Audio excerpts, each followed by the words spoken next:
is Presley Bloom. I am a junior here at 10 UCC, and I am in the second semester of the freshman seminar, section 003. Okay, hello. What was your behavior change project? So my behavior change project was practicing my nonverbal communication skills as well as my active listening skills to find out if people were more understanding and polite when these certain skills were applied. Very good. When did you start your project? When did you end? As well as what was the environment like? Did you do this with everyday to-day activities, your family, friends, or was it just at work?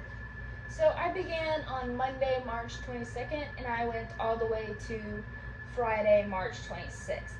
And the work environment or home environment was that I did do it at work, in which I work at HEB Curbside, as well as my school environment, which was in my freshman seminar class, and that included making eye contact with the professor and nodding to show understanding and facing my body towards her, as well as my exercise and health class, which was basically the same thing.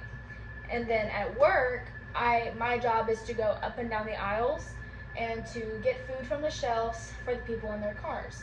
But some customers who come into the store, they ask for help, like, hey, where is this product? So I have to help them as well as do my job. So those skills are very important in that setting as well. That leads up to our next question. Can you give an example? Yes, okay, so a positive example would be this older man came up to me while I was doing my job, and he was like, hey, can you help me find some tortillas? And I was like, of course.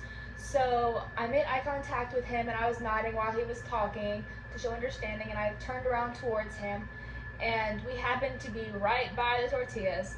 So I pointed and I was like, sir, the tortillas are right here. And he was like, okay, thank you so much. So I do believe that my nonverbal skills and my active listening skills played a crucial role in the way that situation was handled.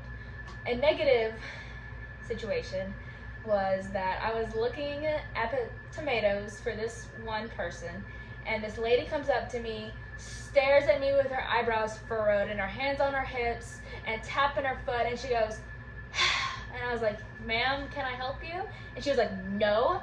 And I was like, oh, well, okay, well, if you need anything, let me know. And she like storms off. And so I believe that me not paying attention to her and focusing on my task may have affected the way that situation was handled. Like if I would have looked around and see if anyone needed help, maybe she would have been a lot more polite. And if I would have looked at her and nodded while she was talking and all of that, instead of just doing my part, she could have been a lot more polite and understanding. And that leads into our next question. Was it difficult?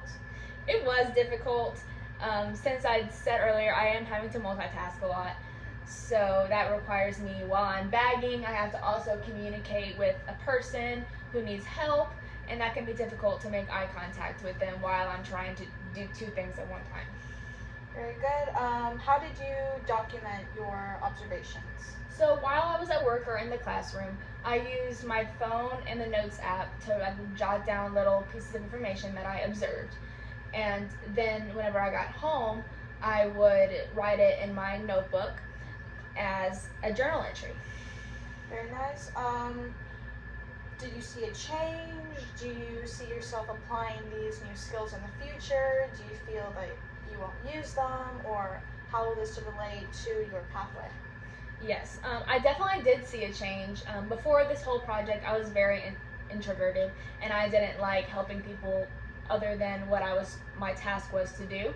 But now that I've done this project, I've definitely become more extroverted, and I'm able to help these people a lot more efficiently than before. And that's all I have for you today. It was nice talking to you. All right, thank you.